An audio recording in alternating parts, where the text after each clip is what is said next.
This is an examination of the hidden human condition. This is the Hidden Killers Podcast with Tony Bruschi. When someone commits a horrible crime or is alleged to have committed a horrible crime, everybody starts to wonder, okay, well, what do we know about this person? What have they been like? What's their history? Does it fit a narrative for their behavior in the past? So Rex Heuermann is being examined and scrutinized, and very much every public aspect of his life being put underneath a microscope for the allegations that he is the Long Island serial killer. And thus far, the evidence that's popping up is scary, and it's mountainous. There's been talk of his interactions with some of his clients of being very difficult and uncomfortable to work with. Nothing necessarily criminal in that whatsoever, but showing not exactly the most personable of human beings from what we have learned thus far. Here now is audio of an interview that Rex did with a YouTube channel a little while back talking about architecture. May point, or not point, but may give us a little bit of insight into his personality. But keep in mind, he's on camera. He's being interviewed. He's on, if you will. He's in that place where, you want to look good. So you're not necessarily going to come across as a blazing asshole either. Anyway, this is the interview that's been talked about. Rex Heuermann, the Department of Buildings consultant and the facilitator, being interviewed on YouTube just a little while back. Take a listen to it in its entirety. Bonjour, I'm Antoine. Today on interview Rex Heuermann, owner of RH Consultant, a Department of Building facilitator. Let's go meet him. Hello. Hi, how you doing? Good to see you. Likewise. I hope you don't mind. I brought my assistant with me, Norman. Hello, Norman. I see it's raining out. Yes, it's raining. Yeah. Yes, please. Okay. I know. You said you like to do this outside, but Mother Nature is not cooperating today. Yeah, to say the least, I tell you that. Being in your office, all right? I wasn't looking forward to doing this under a scaffold. I can understand. Okay, anyway, let's dive in. So, tell us, who you are, where you're from, and how long you've been in New York. Okay. Rex Heuermann. I'm an architect. I'm an architectural consultant. I'm a troubleshooter. Born and raised on Long Island. Okay. Been working in Manhattan since 1987. Oh, wow. Very long time. Okay. So this brings directly to my first question. So, can you explain to our audience what is it that you do, not the architect part of your business, but the other part of the business, which is, it's my understanding that you're kind of a facilitator with the Department of Building. Is that correct? But please tell us. That's correct, but much more. Okay. That's much more I'm interested. I do troubleshooting, architectural troubleshooting, and negotiations with the building department. Okay. What I mean by that is, do we do the standard stuff with the building department? Handle your filings. I have other clients who are a lot of other architects. Mm-hmm. And we'll handle their interactions with the building department, especially out-of-city architects, because they're a little afraid of the city. And when a job that should have been routine suddenly becomes not routine, I get the phone call. Gotcha. Whether it's an old building and they need somebody that understands and can maneuver the 1938 building code, or the current building code. You look surprised when I say 1938 building code. 1938 building, I've actually used the 1901 old tenement laws here in the city of New York, and you can legally do so. Oh, wow. That's one of the little things that you do. People don't always understand when it comes to building codes. They never read the administrative section. So, what decided you to launch that particular, I would say, a niche of a business? Was it because out of frustration on your side as an architect? You say, I can't believe, I didn't think about that. Let me dive into it and let me try to maybe make it a business out of it, or was just, you just decided to do it? Actually, it was Harvey's fault. Of who? In 1987, when I came to work in the city, the first architect I worked for was Harvey Rosenberg. Okay. Great man. That year, a new law came out. Local Law 58 of 87. Okay. That's all the handicap access. Okay. They said, The idea. you're the new guy, you read it. So, I read You it. read it. There was a situation dealing with the city. They said, well, go meet with the city. I did. I was effective at it. He said, go do it again. Oh, that's funny. And that's how the whole thing started. Okay. And he did a lot of work with not-for-profit agencies for developmentally disabled.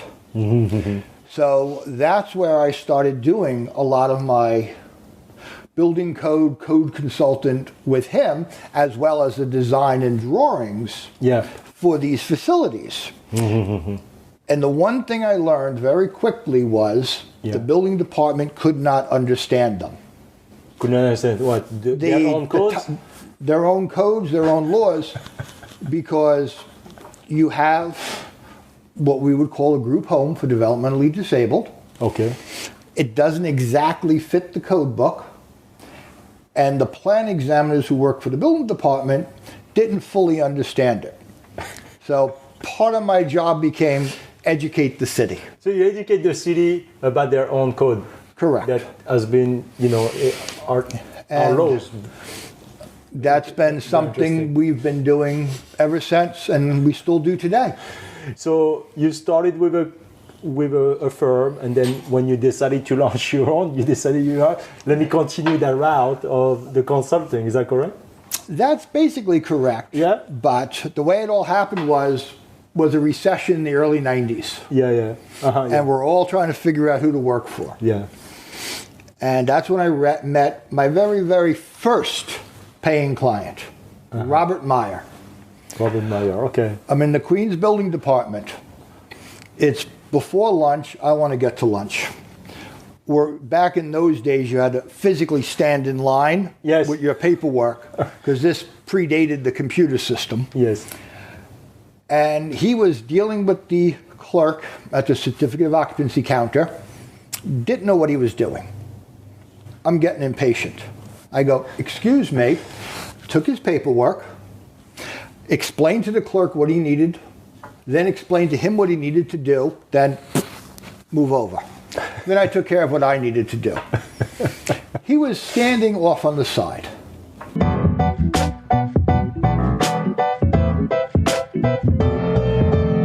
What do you think is one of the main reasons people are contacting you? Is that because they were badly advised, or because they don't know all the rules, or they try to rush things? Is that what is basically most of the reason why people are contacting you for? I would say the biggest reason, they're overwhelmed by the city. They're overwhelmed by the size, complexity of the building department. Yeah.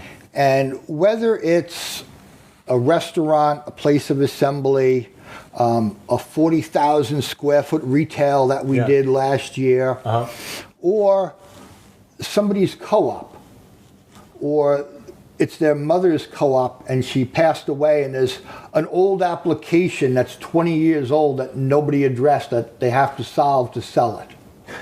People get very overwhelmed, not just by the agency and how to deal with the agency, but the complexity of, we got plumbing work, structural work, construction work, there was mechanical work done. There's a list of requirements, 20-something things long in the computer. What do we do? Okay. So tell me, is this part of the, because you're an architect, is this part of the business has outgrown your architect business, or he's started taking over, or what? Sometimes it's the majority. Really? Yeah, that's Sometimes it's 50-50 with architecture, depending on what I'm doing. Yeah. On the architectural side, having all of these capabilities in-house gives me an advantage over other people because I have my own staff. Yeah. Most architects will go to an outside consultant. Like yours? No, not like mine, called an expediter. Ah, okay. Okay, that's what the expediter The expediter, they understand how to file, they understand the administrative procedures.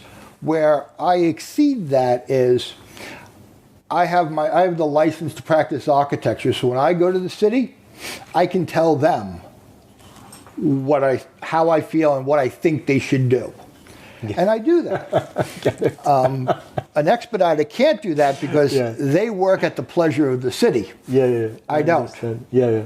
So, after all those years, what do you think is the most important qualities a person in your position dealing with the DOB must have? Patience. That's funny. I was hoping you would say that. Yeah. Patience, and I don't like to use the word tolerance, but sometimes you have to. Yeah. And it's not just with the city, it's also with the client. Because most clients, they don't understand what I have to do, why I have to do it, what it takes to get done. Yeah. And when you're dealing with somebody in the city, whether it be a clerk at the counter who has to enter data entry, or if I'm dealing with the borough commissioner of Manhattan, you need the patience, because who knows what the person before you did. Sometimes they have very bad days. I've actually gone to the commissioner's office, sat down in his waiting area at 11:30 in the morning, and a little after 5 o'clock, I heard him finally holler out, "Is Rex still there?" That's how long I waited. Oh, God. Because that particular client, I had to see the commissioner. They were the only ones who could give us an answer. Okay, got it. Oh, John, so this is a perfect segue. Do you have a story where the situation, and we don't need names, but do you have a story where situation seemed, very, very doomed, but you were able to deliver at the end? Do you have a good success story to tell us? There are so many different ways I'm sure. looking at it. But you have one. Only one. Okay. One of the first ones to come to mind. Yeah, go ahead. Was curious. A building downtown Manhattan. Okay. They put a generator on the roof. Typical generators go on roofs all the time. Okay. Except the fuel lines to feed the generator will run through the exit stair. Let's see. Pumping diesel fuel through an exit stair, that generally is not a good idea. This doesn't sound very safe to me. No. And I'm not even in your field. And we're talking a 20-something story building. Even better. The architect who I was working with at the time, I called him, didn't answer. I called him 4 or 5 times. He finally picks up the phone because he happened to be at Passover dinner. And I told him what was going on. All I got was dead silence, then the, "Oh my God." Okay. Now, you would think, how do you solve this without tearing everything apart? Exactly. Yeah. Meet with the commissioner of Manhattan Building Department, and I start negotiating how to do this. Okay. And I got very creative with, first you have to address, I got flammable liquid, combustible liquid in my stair, not good. Can I separate it from the stair? Okay. That was question one. Second question is, do you still have enough room for the legal means of egress in the stair?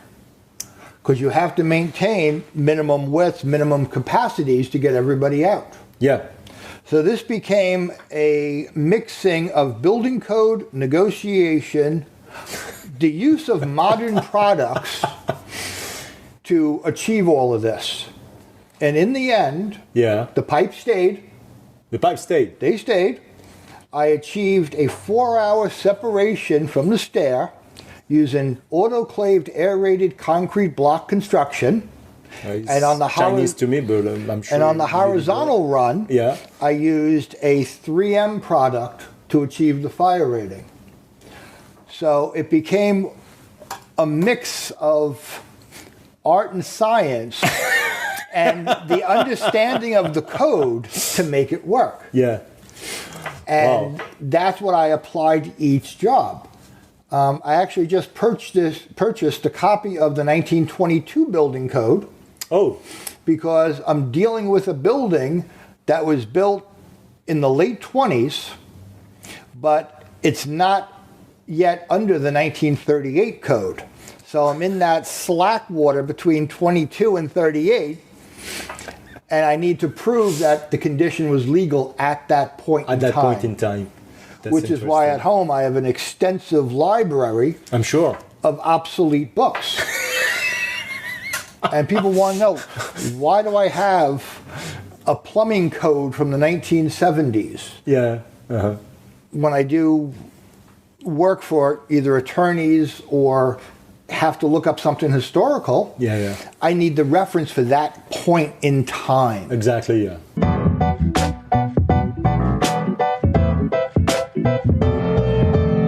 What has this job taught you about yourself? I think it's taught me more about how to understand people, because dealing with the technical aspects is something a person can learn. Mm-hmm. You go to school and do an architectural program.